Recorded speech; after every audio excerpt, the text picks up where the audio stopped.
नमस्कार, मेरा नाम ज्ञानेश्वर है और आपने देखना शुरू किया है लाइव सिटीज।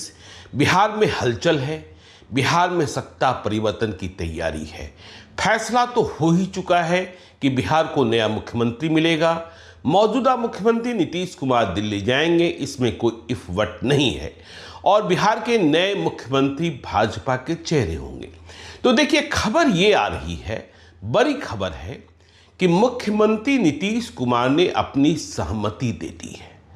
मतलब मुख्यमंत्री का आशीर्वाद नए मुख्यमंत्री के रूप में मिल गया है। तो किसे मिला है आशीर्वाद? नीतीश कुमार ने क्यों दिया? तो देखिए, यह बात पहले से कही जा रही थी कि जब नीतीश कुमार बिहार से जाएंगे तो भाजपा ने इस बात की सहमति दी है कि उनकी इच्छा से वे जैसा चाहेंगे नए मुख्यमंत्री के रूप में जिस व्यक्ति का चयन किया जाएगा उन्हें प्राथमिकता मिलेगी। हालांकि फैसला बीजेपी को करना है और भारतीय जनता पार्टी चौंकाने वाले नाम सामने लाती रही है, चाहे मध्य प्रदेश हो, चाहे दिल्ली हो, चाहे राजस्थान हो। लेकिन बिहार दूसरे तरह का प्रदेश है, यहाँ बहुत प्रयोग नहीं चलते हैं, जातीय समीकरण अधिक साधना होता है। तो देखिए, खबर ये है, आपको पता ही है कि कल मुख्यमंत्री नीतीश कुमार ने जेडीयू के सारे विधायकों, विधान पार्षदों और सांसदों की बैठक बुलाई थी। इस बैठक में ही निशांत कुमार की जेडीयू में एंट्री पर मुहर लगवाई गई। प्रस्ताव जेडीयू के राष्ट्रीय कार्यकारी अध्यक्ष संजय झा ने रखा, जिसका स्वागत सभी ने किया। और निशांत कुमार कल 8 मार्च को जेडीयू के कार्यालय में जेडीयू की सदस्यता ग्रहण करेंगे और वहां से उनकी राजनीतिक पारी का आगाज हो जाएगा। तो देखिए, जब कल विधायक, विधान पार्षद, सांसद मिल रहे थे तो सभी के सभी बेचैन थे, उनके भीतर छटपटाहट थी। पता नहीं नया नेतृत्व कैसा होगा, उनकी बातें सुनी जाएगी नहीं सुनी जाएगी, क्योंकि यह बात तो तय है ना कि अब बिहार में जेडीयू बीजेपी की सरकार नहीं कही जाएगी। नए मुख्यमंत्री पद की शपथ के बाद बिहार की सरकार की पहचान भाजपा जदयू की सरकार होगी। मतलब नई सरकार में भाजपा के मुख्यमंत्री होंगे और जेडीयू के डिप्टी सीएम होंगे।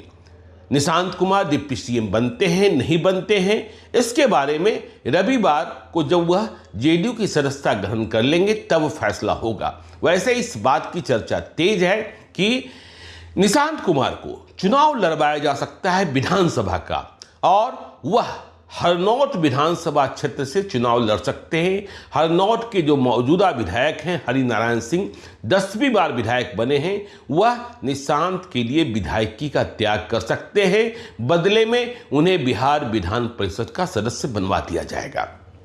तो देखिए, हमने कहा जो लोग परेशान थे, छटपटा रहे थे, मुख्यमंत्री नीतीश कुमार ने, देखिए जो शब्द होते हैं, जो संकेत दिए जाते हैं, उससे पसंद नापसंद का पता चलता है। तो नीतीश कुमार ने कल अपनों से कहा जो ज्यादा बेचैन थे, परेशान होने की जरूरत नहीं है, मैं हूं ना, मैं दिल्ली जा रहा हूं, लेकिन हम बिहार का भी ख्याल करेंगे, हम जेडीयू का भी ध्यान रखेंगे, सरकार पर भी नजर रखेंगे। तो उन्होंने कहा कि देखिए, चिंता मत कीजिए, सम्राट सबका ख्याल रखेंगे। और जैसे ही नीतीश कुमार की जुबान से सम्राट चौधरी का नाम आया, लोगों ने यह मान लिया कि शायद बीजेपी और जेडीयू में आंतरिक सहमति बन गई है। नीतीश कुमार की पसंद से ही बिहार का मुख्यमंत्री नया बनेगा। तो सम्राट चौधरी वैसे भी मुख्यमंत्री पद की रेस में सबसे आगे चल रहे हैं। नित्यानंद राय, दिलीप कुमार जायसवाल, संजीव चौरसिया, संजय जायसवाल, तमाम लोगों के नाम हैं। लेकिन आपको यह पता है कि सम्राट चौधरी की ट्रेनिंग कब से चल रही है? सम्राट चौधरी की ट्रेनिंग 2024 से ही भविष्य के मुख्यमंत्री के रूप में चल रही है। मुख्यमंत्री को विशेष रूप से प्रदेश में वित्त मंत्री का अनुभव होना चाहिए।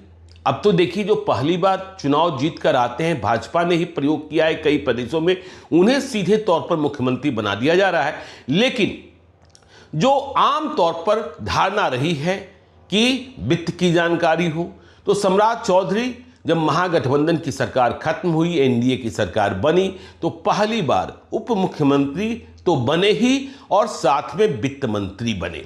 और जब दूसरी बार 2025 के जनादेश के बाद जब बिहार में नई सरकार बनी, तो बीजेपी ने दबाव बनाकर गृह विभाग नीतीश कुमार से लिया और सम्राट चौधरी को डिप्टी सीएम के साथ साथ होम मिनिस्ट्री की जिम्मेवारी दी गई। इसके बाद आपने देखा कि बिहार में इनकाउंटर तेजी से शुरू हुए, हाफ इनकाउंटर, फुल इनकाउंटर, और इसका प्रभाव भी दिख रहा है। तो सम्राट चौधरी के बारे में नीतीश कुमार ने कहा कि वह सबका ख्याल रखेंगे। तो क्या दिल्ली ने, मतलब भाजपा ने, मतलब नरेंद्र मोदी, अमित शाह ने सम्राट चौधरी के नाम को हरी झंडी दे दी है? यह बात अभी हम नहीं कह रहे हैं, इसमें थोड़ा वक्त लगेगा, क्योंकि 16 मार्च तक का वक्त तो ऐसे ही है, क्योंकि 16 मार्च को राज्यसभा के लिए चुनाव होना है। निर्विरोध चुनाव संपन्न नहीं हो पा रहा है, क्योंकि अमरेंद्रधारी सिंह राजद उम्मीदवार के तौर पर मैदान में आ गए हैं। और फिर देखिए, नए नेता के नेतृत्व को तय करने के लिए प्रक्रिया भी होगी। दिल्ली से भाजपा के ऑब्जर्वर आएंगे, केंद्रीय पर्यवेक्षक आएंगे, कौन आते हैं कौन नहीं आते हैं। मुझे वह दिन भी याद है जब नीतीश कुमार से सुशील कुमार मोदी को छीनना था, तो कैसे 2020 में राजनाथ सिंह को भेजा गया था। नीतीश कुमार नहीं चाहते थे, लेकिन सुशील कुमार मोदी नीतीश कुमार से छीन लिए गए थे।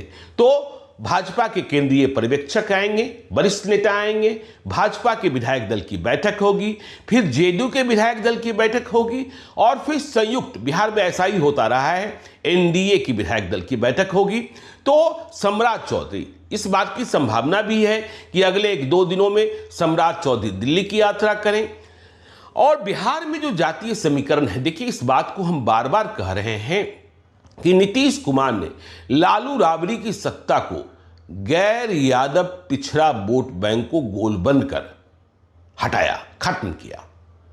यादव अलग थलग पड़े, नीतीश कुमार ने सोशल इंजीनियरिंग की, और जितनी भी जातियां थी गैर यादव, और इसकी अगुवाई किया कुर्मी ने, कोयरी ने, धानुक ने, तो गैर यादव। तो बहुत लंबे अरसे से, जब से नीतीश कुमार हैं, और जब कभी नीतीश कुमार की विदाई की बात होती है, तो कुछ समाज को, लव समाज का प्रतिनिधित्व, देखिए वैसे तो संयुक्त तौर पर, लेकिन मूल रूप से लव समाज का प्रतिनिधित्व नीतीश कुमार करते रहे हैं। लेकिन कुछ समाज को इस बात का इंतजार रहा कि आगे तो लव कुछ, मतलब कुर्मी, कोयरी, धानुक, यह भी करीब करीब 10% तक पहुंच जाते हैं। तो सम्राट चौधरी स्वाभाविक दावेदारी है, और इस बात की समझ है कि यदि इधर उधर कुछ हुआ तो नाराजगी बढ़ सकती है। वैसे भी कुशवाहा वोट बैंक पर राजद की नजर है। आपने लोकसभा चुनाव में, आपने विधानसभा चुनाव में प्रयोग देखा है। और नित्यानंद राय स्वाभाविक तौर पर बिहार में बीजेपी के बहुत ही बड़े चेहरे हैं, और सिर्फ चेहरे नहीं, देश की राजनीति के चाणक्य अमित शाह के बहुत ही भरोसेमंद हैं, अमित शाह के साथ हैं। और बिहार बीजेपी में कोई भी फैसला बिना नित्यानंद राय के संभव नहीं होता है। लेकिन उनकी जाति यादव है, इस बात को भी समझिए। और आज की तारीख में यादव वोट बैंक लालू और तेजस्वी के साथ ही है। दूसरा, आपने देखा कि किस तरीके से परसों रात को कितने राज्यपाल बदले गए, और नंदकिशोर यादव जो भाजपा के वरिष्ठ नेता रहे, भाजपा के मंत्री रहे, भाजपा के विधानसभा अध्यक्ष रहे, और भाजपा के प्रदेश अध्यक्ष रहे, विधानसभा अध्यक्ष भाजपा की ओर से, तो नंदकिशोर यादव को नागालैंड का राज्यपाल बना दिया गया। मोहन यादव पहले से मध्य प्रदेश के मुख्यमंत्री हैं। तो ऐसे में नीतीश कुमार की पसंद, और आप देख ही रहे थे कि जब से नीतीश कुमार की सेहत खराब दिख रही थी, सम्राट चौधरी डिप्टी सीएम थे, तो साए की तरह सम्राट चौधरी नीतीश कुमार के साथ रह रहे थे। उस बीच के कालखंड को छोड़ दीजिए, जब महागठबंधन की सरकार थी, सम्राट चौधरी ने पगड़ी बांध रखी थी कि नीतीश कुमार को मुख्यमंत्री की कुर्सी से उतार कर ही पगड़ी खोलेंगे। लेकिन जब एनडीए की सरकार बनी, तो अयोध्या में जाकर और सम्राट चौधरी ने अपनी पगड़ी उतारी। और इस बात का भी आपको स्मरण रखना होगा, इस बात का स्मरण रखिए कि बिहार में लवकुश राजनीति का संघर्ष या लवकुश राजनीति की शुरुआत नीतीश कुमार और शकुनी चौधरी, सम्राट चौधरी के पिता ने मिलकर की थी। तो सम्राट चौधरी रेस में आगे जाते दिखाई पड़ रहे हैं, नीतीश कुमार का आशीर्वाद मिल गया है। देखिए, हम एक बात और आपको बताएं, जो आज दैनिक भास्कर की रिपोर्ट है सुबह के अखबारों में कि पुराने चेहरों के साथ नई सरकार बनेगी। अब नई सरकार में किस पार्टी के, मतलब एनडीए के किस सहयोगी दल के कितने मंत्री होंगे, इस पर मंथन चल रहा है। तो दैनिक भास्कर की रिपोर्ट के अनुसार जो कैबिनेट का फार्मूला होगा, 17 मंत्री भाजपा के होंगे, 15 जेडीयू के होंगे, 2 लोजपा आर के होंगे, मतलब चिराग पासवान की पार्टी के, 1 हिंदुस्तानी अवाम मोर्चा, वहां स्वाभाविक तौर पर संतोष मांझी जो जीतन राम मांझी के बेटे हैं वे ही मंत्री बनेंगे, और रालोमो मतलब आरएलएम उपेंद्र कुशवाहा की पार्टी, दीपक प्रकाश जिन्हें अभी बिहार विधानमंडल के किसी सदस्य बनना है, वह मंत्री हैं, आगे भी बने रह सकते हैं, सब कुछ ठीक रहा तो यह फार्मूला।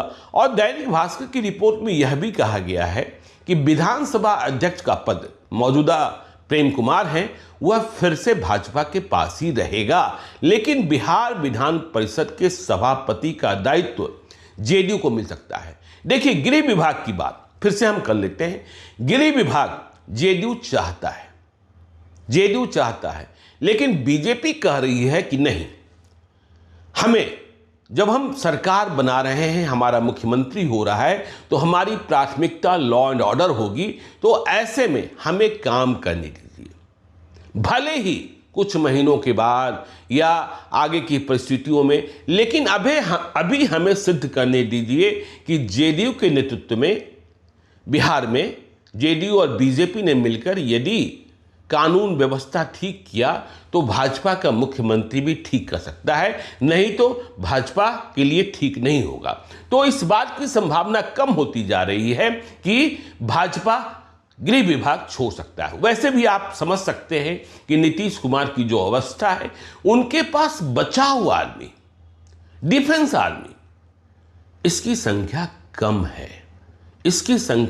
है, यह सच है। और आगे चलकर निशांत कुमार कितने बड़े नेता बनते हैं। संजय झा ने कल इस बात का ऐलान किया है कि वह पूरे बिहार का भ्रमण करेंगे।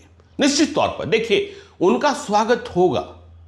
और हम बार बार इस बात को कहते हैं कि देखिए, नीतीश कुमार बिहार के मास लीडर, नीतीश कुमार को जनता, पब्लिक चुनाव के समय बहुत ही पसंद, लेकिन जब चुनाव न हो तो नीतीश कुमार से मिलना कितना कठिन, यह हम और आप सबको पता है।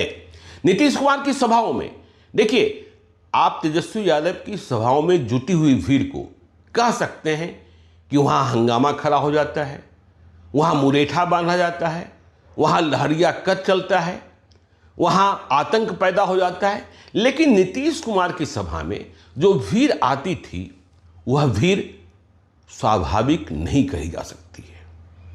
उस भीड़ को लाने में सरकारी तंत्र, शासन का प्रयोग, शासन के अधिकारियों को जिम्मेवारी, सरकारी खर्च तक सब कुछ होता था। और इस बात को भी आपको जानना होगा, इस बारे में हम विस्तार से वीडियो बनाएंगे कि जैसे ही बिहार में सत्ता परिवर्तन होगा, जो पदाधिकारियों की पलटन दिख रही है, जिन पदाधिकारियों के बारे में यह बात कही जाती है कि नीतीश कुमार उनकी ही सबसे ज्यादा सुनते हैं, उसमें भी बड़ा बदलाव होगा। कहने वाले तो यह भी कहते हैं कि आगे आने वाले महीनों में जब भाजपा का मुख्यमंत्री बन जाएगा तो आप कई बड़ी कार्रवाई भी देख सकते हैं, जो इस बात को स्थापित करेगा, भाजपा इस बात को स्थापित करने का प्रयास करेगा कि देखिए, अफसरशाही पर हम लगाम लगा रहे हैं, और जो भ्रष्टाचार में लिप्त थे, जिनकी शिकायतें थी, उनके खिलाफ हम सख्त कार्रवाई कर रहे हैं। तो तैयारी बड़ी है बीजेपी की, और बीजेपी ने तो चुनाव के समय से ही यह मन बना रखा था। दिल्ली में हुई बैठक, अमित शाह ने अमित शाह ने क्या कहा था, आपको वह दिन भी याद रखना चाहिए। जनादेश आ गया था 14 नवंबर 2025 को, बिहार में सरकार बनाने की प्रक्रिया शुरू हो चुकी थी। तभी अचानक दिल्ली से एक चार्टर्ड फ्लाइट आता है और उस चार्टर्ड फ्लाइट से ललन सिंह और संजय झा दिल्ली जाते हैं। दिल्ली में मीटिंग होती है और फिर वह चार्टर्ड फ्लाइट वापस लेकर पटना आता है, फिर खाली दिल्ली वापस होता है। उस चार्टर्ड फ्लाइट की यात्रा में और दिल्ली में हुई मीटिंग में भी बहुत कुछ छुपा था, जिसका परिणाम आज देखने को मिल रहा है बिहार में सत्ता परिवर्तन के रूप में। तो बिहार में आगे आने वाले दिनों में राजनीतिक हलचल रहेगी। नई सरकार में क्या सभी पुराने चेहरे रिपीट कर दिए जाएंगे, इस बात की गारंटी भी नहीं है। क्योंकि देखिए, अब आगे जैसे बिहार में गवर्नर बदले हैं, इस बात की चर्चा भी तेज हो गई है कि बिहार के कुछ जिलों, विशेषकर सीमांचल के ही जिले, जिसमें पूर्णिया, अररिया, किशनगंज ये जिले हैं, और बंगाल के कुछ जिले सीमावर्ती, उनको जोड़कर केंद्र शासित प्रदेश बनाया जा सकता है। इसका असर होगा, राजनीति पर असर होगा, सत्ता पर असर होगा। तो बिहार में आगे क्या, यह आपको हम बताते रहेंगे। आप देखते रहिए लाइव सिटीज को। यदि अब तक आपने हमारे यूट्यूब चैनल लाइव सिटी को सब्सक्राइब नहीं किया है तो जरूर कर लीजिएगा, और यदि इस वीडियो को आप फेसबुक पेज के माध्यम से देखो, पेज को लाइक कीजिएगा, हैंडल एक्स पर भी हमें फॉलो कीजिए। धन्यवाद।